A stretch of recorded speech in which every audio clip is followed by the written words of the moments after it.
গত কয়েকদিন আগে বিদেশ থেকে একটা ভাই আমাকে ফোন দিয়েছে, একজন প্রবাসী ভাই আমার কাছে ফোন দিয়ে কয়, হুজুর আমি আপনার মা বাবার আলোচনা শুনে আমার কলিজাটা মানাতে পারলাম না। হুজুর আমি আপনাকে ফোন দিয়েছি, আমার বাবা নাই মা নাই, একটু মা বাবার জন্য একটু দোয়া করার জন্য। হুজুর গো, আমার মা হারাইছি, বাবা হারাইছি, হুজুর করুন কাহিনী। আমি বললাম কি ভাই? কয় হুজুর আমার ভাই ছিল 5 জন, আমি সবার ছোট। আমার বাবা মা আমার ভাইয়েরা আস্তে আস্তে যখন এক এক করে বিবাহ করে ফেলেছে, সবাই যখন বিবাহ করে আলাদা, আমি সবার ছোট। এখন আমার মা কিছু স্বর্ণ অলংকার আমার হাতের মধ্যে দিছে, বাবা কিছু টাকা জোগাড় করে দিছে, দিয়ে কয় পুত্রে তুই তো এখনো বিবাহ করস নি, তোর টাকা পয়সা নাই, তুই একটু বিদেশ চলে যা, বিদেশে যাইয়া টাকা পয়সা ইনকাম করে তুই সুন্দর করে আবার বাড়িতে এসে বিবাহ করবি।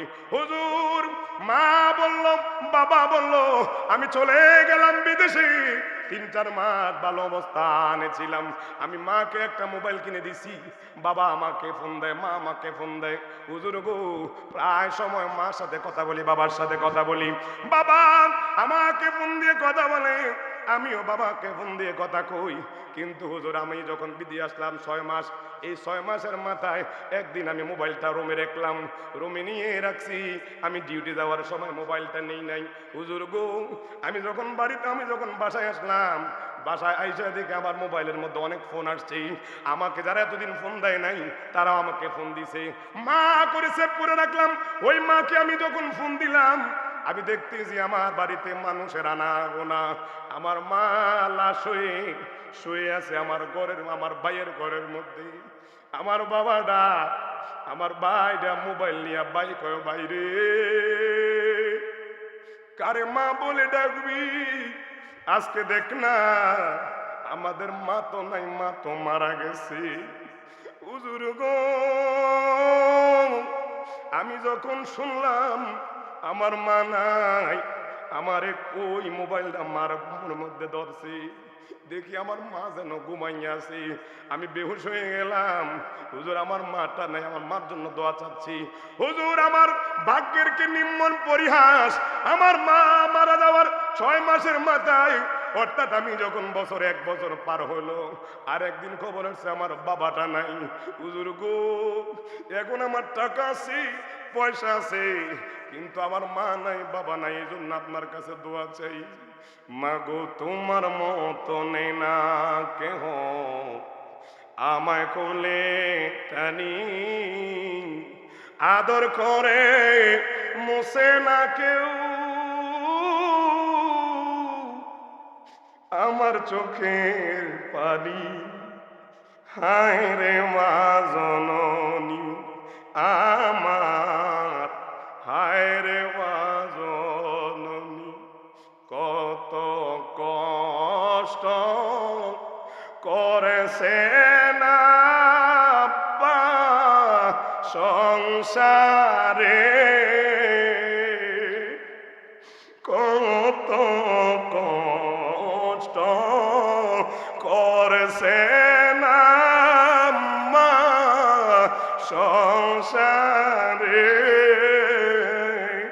আজকে বুঝি শুইয়া গয়াছেন কবরে, বলে না আজকে বুঝি শুইয়া গয়াছেন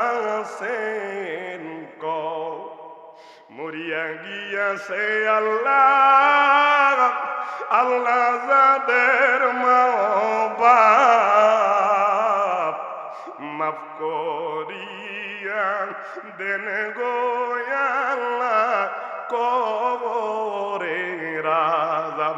বাইরারি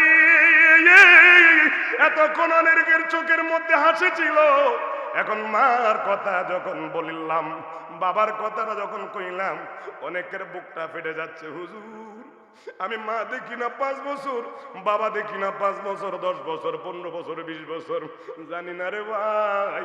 কে জানি নিজ হাতে মারে দাফন করেছ, জানি না রে ভাই। কে জানি বাবার লাশটারে কবরের মধ্যে শোয়াইছো। এ বন্ধুরা রে, আমার নবী কই উম্মত, কেউ যদি মা বাবার মায়ার অন্তরে লাগাইয়া কার সুজুবাবে মাসি মাথা পরিমাণ ওই পানিটা যদি সন্তান ওই চোখ থেকে একটু পালাইয়া দেয়, আমার আল্লাহ কয় ফেরেশতা রে, ও ফেরেশতা যাও যাও, ফেরেশতা দৌড় দিয়ে চলে যাও ওই দিগলগাঁও এতিমখানা মাদ্রাসার মধ্যে কিছু আমার কিছু বান্দারা মার মায়ের অন্তরে লাগাইয়া বাবার মায়ের অন্তরে লাগাইয়া কাঁদতেছে। যার মা বাবার কবরে জাহান্নামের আগুন দাউ দাউ দাউ দাউ কইরা জ্বলে, যাও না ফেরেশতারা ওই পানিটা নিয়ে মা বাবার কবরের মধ্যে ছিটাইয়া দাও। ফেরেশতারা দৌড় দিয়ে এসে আমার আপনার পানিটা তাদের কুদরতি হাতের মধ্যে নিয়ে দৌড় দিব ওই মা বাবার কবরে। যে মা বাবার কবরে জাহান্নামের আগুনটা দাউ দাউ দাউ দাউ কইরা জ্বলে, যেই মুহূর্তে বন্ধুরা ওই ফেরেশতারা পানিটা জাহান্নামী মা বাবার কবরের মধ্যে ছুটাইয়া দিবে, চিটাইতে দেরি ওই কবরের জাহান্নামের আগুন নাকি আমার আল্লাহ চিরতরে মাফ করে দিবেন। ফেরেশতা ডেকে কয়, মা ডেকে কয়, ফেরেশতা এটা কোন নদী সাগরের পানি রে? এতদিন জাহান্নামের আগুনে জ্বলতে জ্বলতে জ্বলতে জ্বলতে কয়লা হয়ে গেলাম, কোন পানিতে কাজ হলো না, আজকে কোন পানি নিয়ে আসছো? ফেরেশতা ডেকে কয়, মা ওই চেয়ে দেখো না, ওই দিগলগাঁও মাদ্রাসার মধ্যে তোমার সন্তানরা ওয়াজে বসেছে, আর একজন হুজুর মা জন্য বাবার জন্য কান্নাকাটি করে দোয়া করতেছে।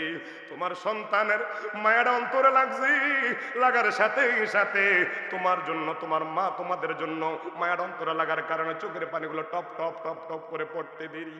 আমার লামো কামের খোদা আমাদেরকে বলছে তোমাদের ওই জাহান্নামের আগুনটা নিবানোর জন্য তোমাদের কবরে ছিটাইয়া দিতাম। যখন আল্লাহু আকবার।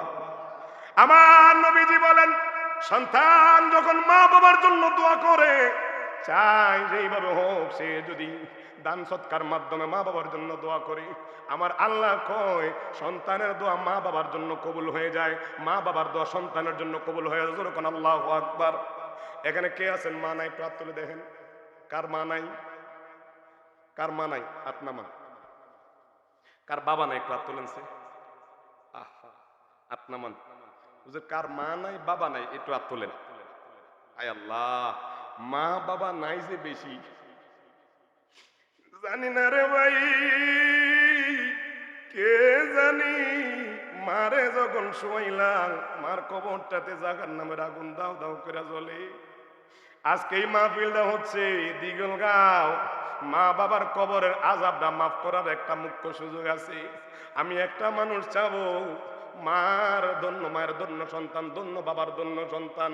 হুজুর গো, আমার মা নাই বাবা নাই, যখন মা ছিল বাবা ছিল, টাকা পয়সা ছিল না, এখন টাকা হইছে পয়সা হইছে, আমার মা নাই হুজুর, মা বাবা নাই, কাকে খাওয়াবো? এমন একজন মানুষ আছেননি? হুজুর আমি এতিমখানার মধ্যে এই মাদ্রাসার মধ্যে 1 লাখ টাকা মার নামে বাবার নামে দিবেন। কে আছেন ধন্য মায়ের ধন্য সন্তান? আমি একটা মানুষ চাইলাম 1 লাখ টাকা।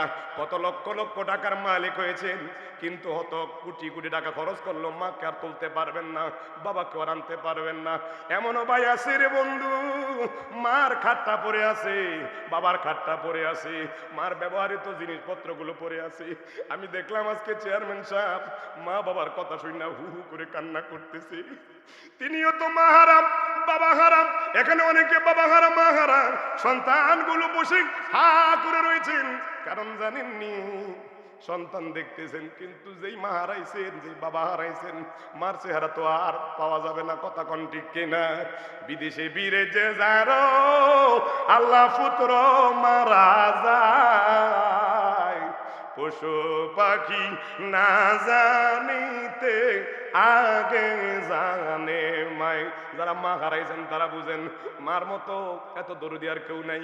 একটা মানুষ আছেন, হুজুর আমি মার জন্য বাবার জন্য এই এতিমখানার মধ্যে কেন দিবেন জানেননি?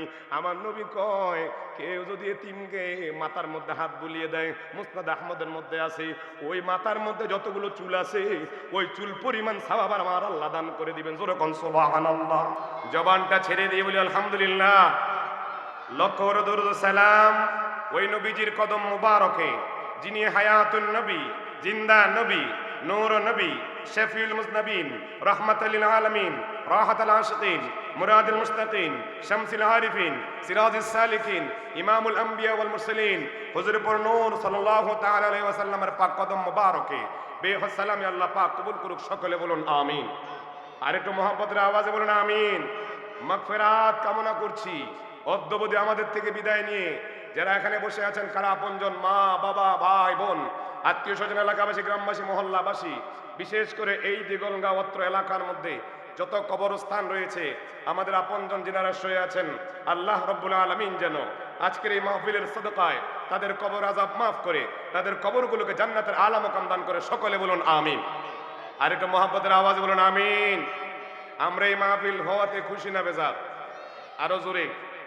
সময় সংক্ষিপ্ত, আমি যতটুকু পারবো ইনশাআল্লাহ আপনাদের থেকে দোয়া নিতে আসছি। আমার হুজুর আমাকে বলেছেন, এই জন্য দোয়া নেওয়ার জন্য আসলাম। আপনারা বলেন হায়াতের মালিককে। আমরা আসছি সিরিয়াল অনুযায়ী, যাওয়ার কোনো সিরিয়াল? জোরে কন। এ হাজিরিন গভীর মনোযোগ। আজকে যারা এখানে বসেছেন, আমরা এই মাহফিল পেয়ে যত না খুশি হয়েছি, ইমাম জালালউদ্দিন সৈয়দী তিনি শরহে সুদূর নামক কিতাবের মধ্যে সকল কবরের হাদিসগুলো একত্রিত করেছেন। ওই কিতাবের মধ্যে পেলাম যেখানে মজমা সাজানো হয়, জিকির আজকারের মাহফিল সাজানো হয়, আল্লাহ পাকের জিকির আজকার করা হয়, নবীজির উপরে সালাতু সালাম পেশ করা হয়, এই জায়গাটা সাধারণ জায়গা নয়। আমার আল্লাহ রাব্বুল আলামিন এই জায়গাটাকে বেহেশতের বাগান বানিয়ে দেন। আল্লাহু আকবার। যারা এখানে এসেছেন, মুসলিম শরীফের 2700 নম্বর হাদিস, আমার নবীজি বলেন, উম্মত যারা এই জিকিরের মাহফিলের মধ্যে এসে বসেছেন, আমার আল্লাহ রাব্বুল আলামিন অসংখ্য ফেরেশতাদের মাধ্যমে এই গোটা এলাকাটাকে আল্লাহ বেষ্টনী দিয়ে রেখেছেন। আমার নবীজি বলেন, নাযালাত আলাইহিমুস সাকিনাহ গাশিয়াত আলাইহিমুর রাহমাহ। উম্মত যারা এই জিকিরের মাহফিলে বসেছ, যারা এখানে বসেছ, আমার আল্লাহ চাহেন তো ফেরেশতাদের মাধ্যমে আমাদের উপরে বৃষ্টির নেই আল্লাহ রহমত বর্ষণ করছে। আল্লাহু আকবার কোন। এই মাহফিলে আসাতে খুশি না বেজার? এবার যারা এসেছেন তাদের জন্য 2টা পুরস্কার। কয়টা? জোরে কোন না। কয়টা? যারা আসে নাই তাদের জন্য নয়, যারা এখানে বসেছেন।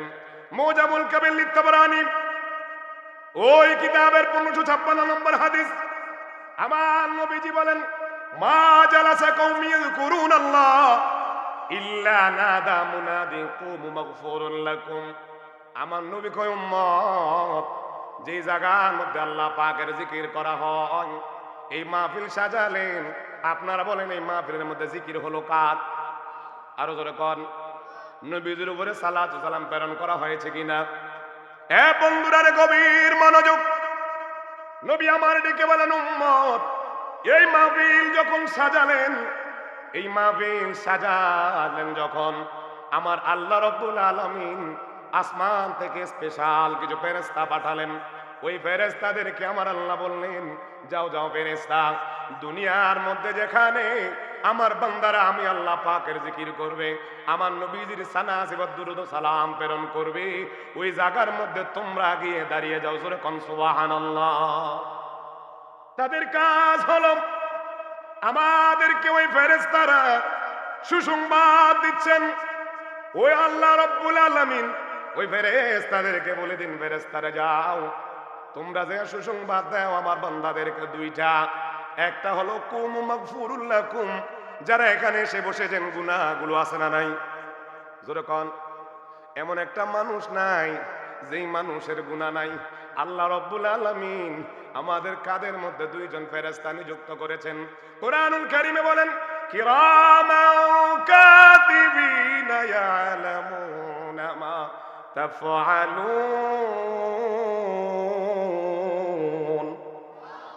আমার আল্লাহ বলেন কিরামান কাতিবিন নামক দুইজন পাহারাদার আমার আপনার কাদের মধ্যে বসা রেখেছেন। আপনি কি ভালো লেখেন, ভালো কাজ করেন, সেটাও আল্লাহ পাক ওই ফেরেশতাদের মাধ্যমে লিপিবদ্ধ করছেন। আপনি খারাপ কাজ করেন, ওই কাজগুলো আল্লাহ লিপিবদ্ধ রাখছেন। আপনার আমার যখন হায়াত শেষ হয়ে যাবে, এই দেহ থেকে যখন পরাণ পাখি উড়াল দিয়ে চলে যাবে, আপনি আমি যখন লাশ হয়ে যাব, বন্ধুরা রে আমার একটু চিন্তা করে দেখুন না, আপনি যেই জায়গার মধ্যে আছেন ওই জায়গার মধ্যে তো আপনার বাবা ছিল, আপনার বাবার আগে আপনার দাদা ছিল, আপনার দাদার আগে আপনার পরদাদা ছিল। 50 বছর আগের একটু ইতিহাস উপরে চলে যান, 100 বছর আগে তো আপনি উপরে চলে যান। আপনার দাদা যখন ছিল ওই ঘরটা বানাইলেন সনের ঘর দিয়া। আপনার বাবা যখন ছিল তখন আপনার বাবা ওই সনের ঘরটা ভেঙে আপনার বাবা করলো টিনের ঘর। আপনি যখন মালিক হলেন আপনি বানালেন টাইসলা বিল্ডিং। কথা বলুন ঠিক কিনা? এ বন্ধুরা রে আমার, দাদা বলেছে আমার দাদা চলে গেছে, দাদা জায়গা নিতে পারে নাই। বাবা বলেছে আমার বাবাও চলে গেছে, বাবাও জায়গা নিতে পারে নাই। আমি আপনি দাবি করছি আমার, আপনি একটু চোখটা বন্ধ করে দেখেন, আপনি টাইসলা বিল্ডিং বানালেন, এই টাইসলা বিল্ডিং আপনি নিয়ে যেতে পারবেন না। আমি আপনি যখন ওই কবরের যাত্রী হব, ওই কবরের যাত্রী যখন আমি হব, বাড়ির বিল্ডিং আপনার ব্যাংক ব্যালেন্স যা আছে সব কিছু পরে থাকবে। আমাকে আপনাকে 3টা কাপড়ের মধ্যে প্যাকেট করবে। ওই 3টা কাপড়ে প্যাকেট যখন করবে, খোদার কসম দিয়ে বলি রে, আজকে আমি সুন্দর কোট পরেছি, আমি সুন্দর জামা পরেছি, আজকে আমাদের চেয়ারম্যান মহোদয় সুন্দর কোটি পরেছেন, আজকে আমাদের মেহমান বিন্দুরা সুন্দর জামা পরেছেন, আপনারাও সুন্দর জামা কাপড় পরে এসেছেন। কিন্তু বন্ধুরা রে আমার, যখন আপনার দেহ থেকে পরাণ পাখিটা চলে যাবে, এই সুন্দর কাপড়গুলো কেটে কেটে কেটে কেটে আমাকে আপনাকে 3টা কাপড়ে প্যাকেট করবে। ওই 3টা কাপড় পুরুষের জন্য আর মহিলাদের জন্য 5টা কাপড় আমাকে আপনাকে যখন প্যাকেট করি ওই কবরের মধ্যে নিয়ে যাবে। ওদের কসম দিয়ে বলি রে, ওই 3টা পকেটের কোনো আপনার ওই 3টা কাপড়ের কোনো পকেট নাই। কথা কোন ঠিক কিনা? আমি চলে যাব, আমায় তোমরা ভুইলা যায়ও না, আমি চলে যাব না, ডাইনে বামে মাটি আমার মাটির, না ডাইনে বামে মাটি আমার মাটির, না আমি চলে যাব, আমায় তোমরা ভুইলা যায়ও না, আমি চলে যাব, ভুইলা যায়ও না, ডাইনে বামে মাটি আমার। আপনারা বলেন আমাদের আসল বাড়ি বিল্ডিং না কবর? আরো জোরে কন। কেউ মনে হয় কবরে যাবেন না। আপনি না যাইতে চাইলে যখন আপনার দেহ থেকে পরাণ পাখিটা চলে যাবে, তখন আপনার দেওয়া বিল্ডিং এর যদি আপনার সন্তানকে বলা হয়, ও চাচু রে, তোমার আব্বা তো অনেক কষ্ট করে টাকা পয়সা ইনকাম করেছি, ওই টাকা পয়সা দিয়ে তোমাকে বিল্ডিং বানিয়ে দিয়েছি, আমরা চাই তোমার বাবার কাছে তুমি একটা রাত থাকো, 24 ঘন্টা থাকো। আপনার ওই সন্তান বলবে না না, ও চাচ্ছুর আমি লাশ দেখলে ভয় পাই, লাশ দেখলে ভয় পাই। কথা বলুন ঠিক কিনা? আমার মরণের কতদিন বাকি আমি জানিলাম না গো আল্লাহ, মরণের যখন বলেন না আমার মরণের কতদিন বাকি আমি জানিলাম না গো আল্লাহ, মরণের কতদিন আহা আজরাইল আসিবে যখন আমারি ঘরেতে, বলেন আজরাইল আসিবে যখন আমারি ঘরেতে, তখন আমার পরাণ পাখি ছুটা ছুটি করবে, আমি জানিলাম না গো আল্লাহ মরণের ইনে বাকি, আমার মরণের কতদিন বাকি, আমি জানিলাম না গো আল্লাহ মরণের। এ বন্ধুরা রে, জানি না এই মজলিসের মধ্যে কে জানি মা হারাইয়া বসেছেন, জানি না রে বন্ধু, কে জানি বাবা হারাইয়া বসেছেন। ও বন্ধুরা রে আমার, এই মাহফিলের মধ্যে আপনারা বাবা হয়ে অনেকে এসেছেন, অনেকে সন্তান হয়ে এসেছেন। একটু খেয়াল করে দেখেন না, আপনার কাঁধের মধ্যে অনেকের লাশ কাঁধের মধ্যে নিয়েছেন, কথা কোন ঠিক কিনা? কোন দিন জানি আমার আপনার দেহটা আরেকজনে কাঁধে করে কবরে নিয়ে যায়।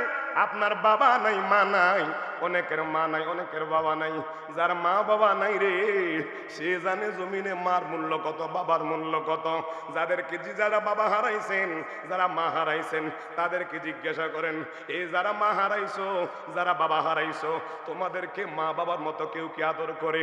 বলবে না রে ভাই, মার মতো এত দুঃখী মানুষ, বাবার মতো এত দুঃখী মানুষ, বাবার মতো এত আমাদেরকে কেউ আদর করে না। দুনিয়ার মধ্যে সবাই আমাকে আপনাকে স্বার্থের জন্য ভালোবাসে, দুইজন মানুষ আমাকে আপনাকে বিনা স্বার্থে ভালোবাসি, ওই মা, ওই দুইটা মানুষ হলো মা এবং বাবা। কথা বলুন ঠিক কিনা? বাবাকে তোমরা কাবা জানিও, মদিনা জানিও, মাকে যদি গো তারা বেঁচে থাকে।